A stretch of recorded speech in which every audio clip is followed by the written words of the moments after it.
Hey, what's going on, everybody? Welcome back to Auto Transport Intel. It is Wednesday. It is noon Central Time. That means it is time for DOT compliance.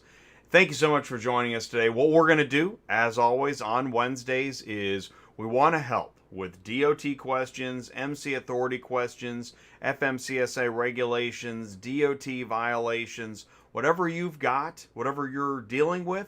If you know a friend that has an issue and they need advice, well, we've got Brian Riker. So do me a favor, go ahead. You see that share button below the video? You can click share, you can click copy, you can grab that YouTube link, text it, email it, share it on social media. We're live for the next 30 minutes. Brian is answering questions. He's an expert consultant and he wants to help you. Also, if you're starting at the beginning, you've got questions about auto transport in general, go to autotransportintel.com, click on sign up, become an ATI insider. We're going to put you in touch with our coach Ty, put you on the weekly email blast so you see what's happening on Tuesday nights, get some industry information, maybe join a roundtable. Please do also go ahead and say hello in the live chat. If it's your first time here, please feel welcome. We've got the regulars in. Thank you guys so much for tuning in. Devin at Victory Lap Transport. Just stopped in Fredericksburg, Virginia. No fuel shortage here yet. Wow, that's interesting. Very interesting. Thanks for letting me know, because I was just reading something about North Carolina. We'll get to that. Danny B says hello. What's up, Danny B? John with Finest Towing and Recovery is checking in. What's going on? Of course, Brian Riker also saying hello in the live chat, so you can live chat to him. You can talk to him, live chat with him, post your questions, put them in the live chat. Hey, Chris, what's going on? Thank you for the picture. I just got the picture. We're going to share that too. Hey, Brian, how long do you think the fuel shortage will be for the East Coast? Awesome. Great question. So it is time to get to Brian. We got to get this show on the road. Literally on the road. What is going on, Brian? Hey, Jay, how are you? Hey. Oh, I'm sitting in a hotel in Charlotte, North Carolina. I'm sitting still today for a change. I'm enjoying it. That's interesting. So you're in Charlotte. It's interesting you mentioned that because, so I was reading like 70% of gas stations in North Carolina don't have fuel right now. That seems kind of, really? It's awful down here. People are panic buying. And the problem is the Colonial Pipeline that's out of service. It is the main pipeline down here. It provides 45% of the fuel, the finished refined fuel for the East Coast. But it also feeds two major airports, Atlanta and Charlotte.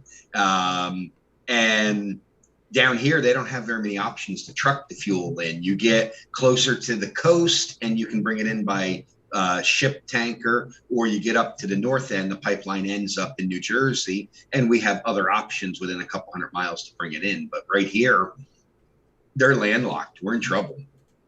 That is nuts. All right, well, I don't want to stay on that topic because it just, man, that's what everyone's going to be talking about right now. So let's put this up here. We know that we bet you can't stump Brian. Thank you so much, David, for sharing that photo. That's David of Two Bears Transport.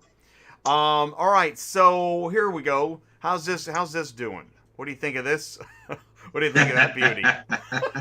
I don't even know where to begin with that one.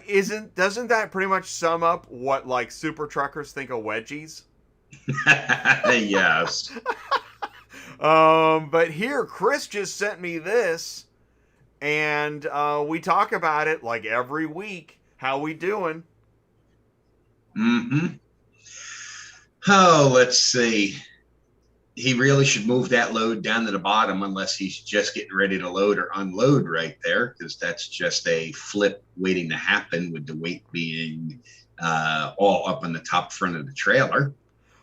What else do I see happening in there? Oh, okay. I see somebody in a safety vest standing up by the front. So maybe I'll give him the benefit of the doubt. He's in the process of loading or unloading. And I'll tell you what. And so I think what Chris said is, I think he talked to the guy and we're being optimistic. So I see his ramps are packed up. So I think he's leaving that car right up there. I think he is. I think he's thinking, all in a day's work. So let's keep moving here. This was Fast Eddie shared this, and you commented. In summation, what in a nutshell, what did you watch, and what do you think? All right, on that video, Yeah.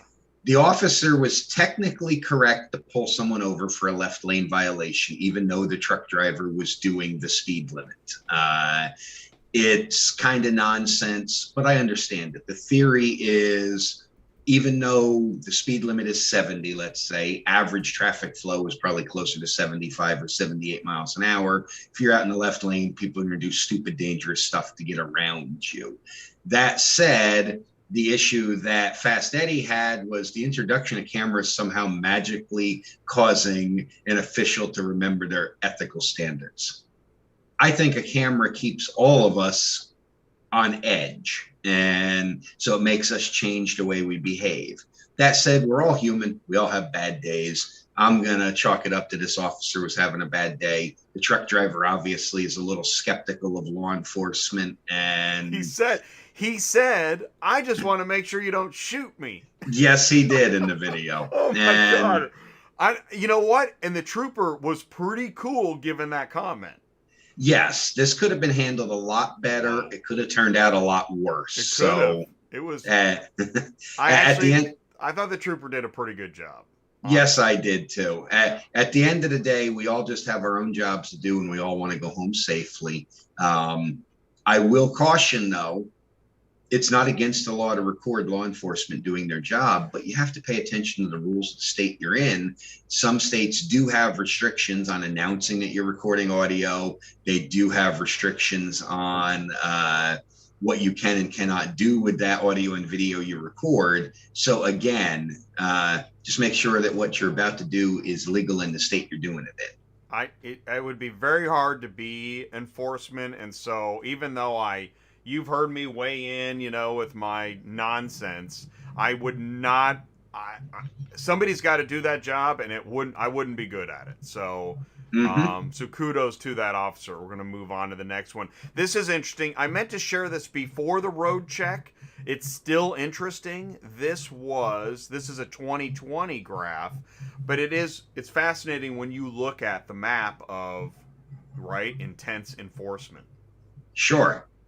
And this just goes to show you that certain states take motor carrier enforcement to the extreme. And it's exactly what I expect when I'm looking at that map. New York, California, Texas, they have a large concentration of commercial vehicles. The one that kind of jumps out as unusual would be Maryland down there, but I do know that they do have a very serious commercial vehicle enforcement program.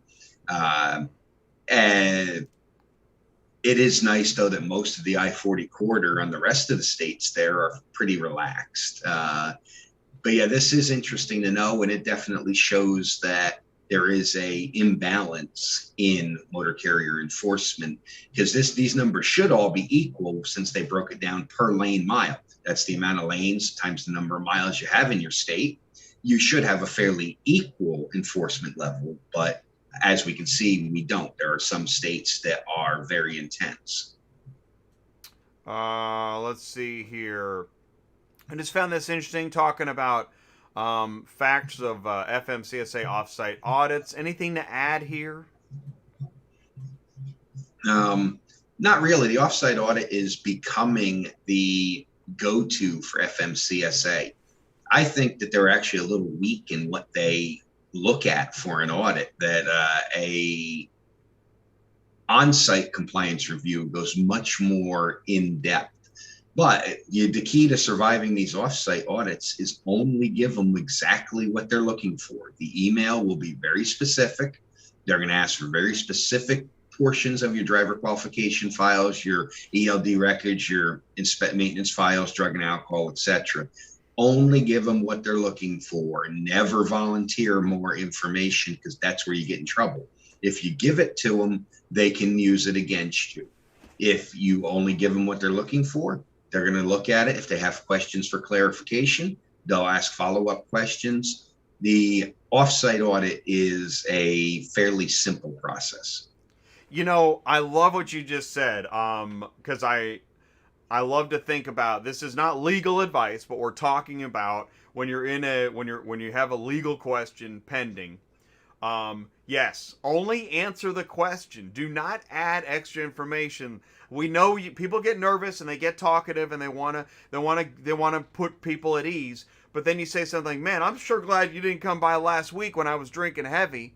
So just stay calm and don't add extra information when you don't need to. Because you can open up a can of worms that, man, now you can't put the horse back in the barn. Okay, the self-weighing F-150. I saw this on YouTube. Are truck scales a thing of the past? Ford just introduced a new self-weighing F-150. What's your take on this? I don't know exactly how accurate their self-weighing is. It uses a computer algorithm to measure engine output, transmission output, torque, etc., to come up with an estimated weight, at least a system that as I understand it, to work on the self-weighing F-150. They have they have this available on a couple of models, and it calculates an estimated weight based on performance factors of the truck. Now, I could be wrong. I could be speaking out my butt because I haven't seen this particular graphic, but the one I am familiar with that Ford was experimenting with bases it on transmission output to figure out what the truck weighs. That said, I love onboard scales on a commercial vehicle. Saves you $12 a pop at the CAT scale. As you're loading your vehicle, if you're legal, I think we all should have onboard scales if we're running close to our gross or our axle weights. It's pretty fascinating. I can't really see the downside of this except for when the sensor breaks. But yeah, True. no, I like it a lot. I think it's really interesting. And again, full disclosure, Brian and I did not go over these topics before the show, so I'm throwing him with the wolves as normal on a Wednesday. FMCSA preps for 2020 launch of entry-level driver training rule. This one has been postponed a couple of times now. Okay. I support the entry-level driver training rule because truck driver training in the United States is a joke right now. There are companies that can offer you CDL in a day. I just saw an ad for one in the Allentown, Pennsylvania area last week. This is designed this is designed to stem that. The reason this has been put off is not because FMCSA wasn't ready, but the individual states were not ready to implement and track this. It's going to require no specific number of hours, but it's going to require that you've been educated in and shown proficiency in a certain number of topics. Again, there's no requirement for an actual number of hours or miles on the road supervised driving or anything like that. This is more academic than anything else, but it's a step in the right direction. It fell short, and what annoys me about this rule, it's what was called a negotiated rulemaking, which means industry partners such as motor carriers, enforcement officers, FMCSA, insurance companies, safety advocates, all came together on a committee. I think there were 26 members of this committee, and they voted for what they thought should be an entry-level driver training standards, which included a component. Like 24 of the 26 of them voted to include a minimum number of hours driving on the highway. And yet when FMCSA published the final rule, they left out the minimum number of hours on the driving on the highway. Fantastic. I'm still thinking about CDL in one day. You get your 1 week bath and your CDL in one day.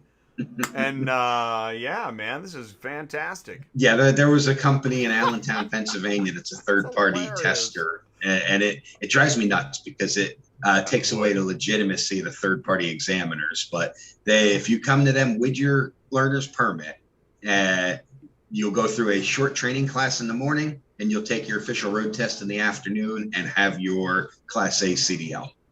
But with the fast food nation, man, that's right up their alley. Okay, Labor Department drops independent contractor rule. I put this right next to, because I think we're talking about AB 5. Am I right? Yes, they're tied together. So, California AB5 rule, short answer, it's an attack on the independent freelancer in all industries, not just trucking. But right. we were just dealt a big blow in the trucking industry because the Ninth Circuit Court of Appeals, a 3-judge panel, decided that the lower court's ruling to put a stay on enforcement while they had a trial to determine whether it actually is applicable to trucking was inappropriate. They feel this is applicable to trucking, and at the end of the month, it's going to be able to be enforced in California. The U.S. Department of Labor under the Trump administration had issued some guidance on independent contractor rules that also called out the owner-operator model of trucking, but it was more favorable to us. Right. Well, with the normal review of all last-minute rules issued by a previous administration, the current Labor Department under the Biden administration decided to drop that rule. They're looking at creating their own. The concern in the industry is they're going to use a similar or the same 3-prong ABC test that California Assembly Bill 5 uses, which will basically wipe the owner-operator model out because the B prong is problematic to independent truckers. You cannot be engaged in the same principal industry as the company that you're contracting with is. Well, a guy that owns and operates a truck is a trucker.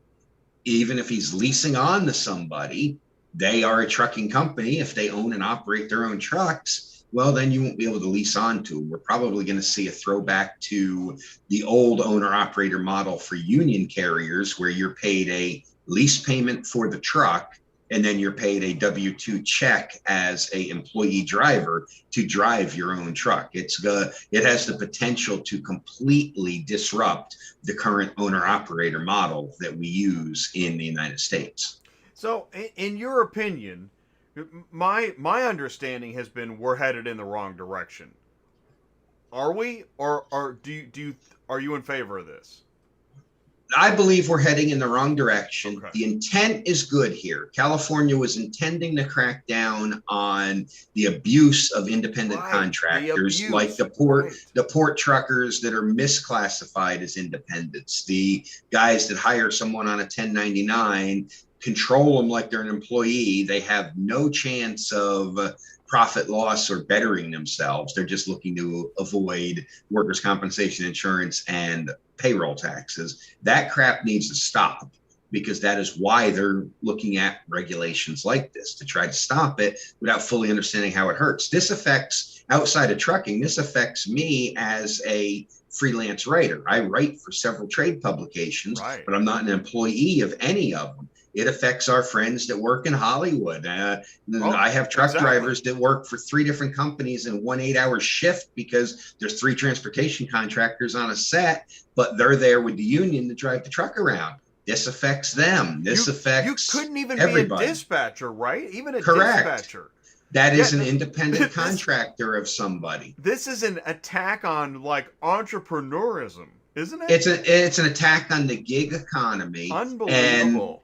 Americans, I have a hard time talking about it. Yes, Americans' independent spirit has shown that we like to be responsible for our own survival. We like to leave the cave, kill something, and drag it home every day. And not everybody wants to be a employee of somebody. We don't all want to end up working for Mom Incorporated somewhere. Well, exactly. And it seems like I've already said in the past that tax laws and other laws seem to set up so that we all work in cubicles for the next 40 years. Well, that's what this is, right? Exactly. That's the concept, is we're all going to work for 3 or 4 large corporations that are going to control the country. Nuts, man. Nuts. It makes me crazy. Let's move on. OOIDA-led coalition asks rail advocates not to derail trucking industry. We were going to talk about this last week. What do we have here? On this one, it's ironic. We're fighting the insurance increase that is proposed for the motor carrier industry, where our minimum liability will go from $750,000 or $1 million for those of us that haul cars to at least $2.1 million or more, with one proposal bringing it almost to $5 million. The same representative to introduce the Insurance Act, which is a standalone bill that brings our insurance to $5 million, Representative Chuy Garcia out of Illinois, also was part of a coalition that sent a letter to ask for a pause in the implementation of a mandatory insurance increase for the rail industry, the commuter rail industry, that was only going to increase their base rate, their base insurance coverage by 10%, not 200 to 500%. The same man who said that the truckers can afford to have an increase in insurance because it is absolutely necessary to make people whole that are injured. And I'm not saying it's not. It's just that our current insurance covers and makes whole everybody in all but 0.6%. Less than 1% of truck involved crashes are covered by the current $750,000 minimum. And yet here, commuter rail, a simple 10% increase in their public liability is going to put the industry out of business. And so this same man has asked that this already enacted regulation be suspended or revoked. Wow. Politics is unreal, isn't it? Oh, absolutely.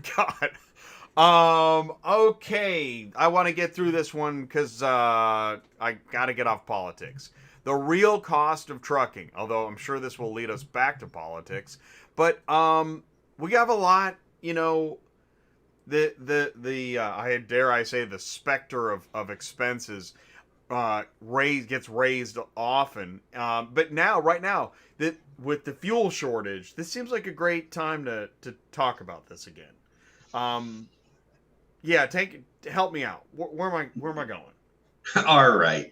Well, this is a fairly accurate infographic. And if we look at what are the highest costs by percentage, fuel comes up in the top there.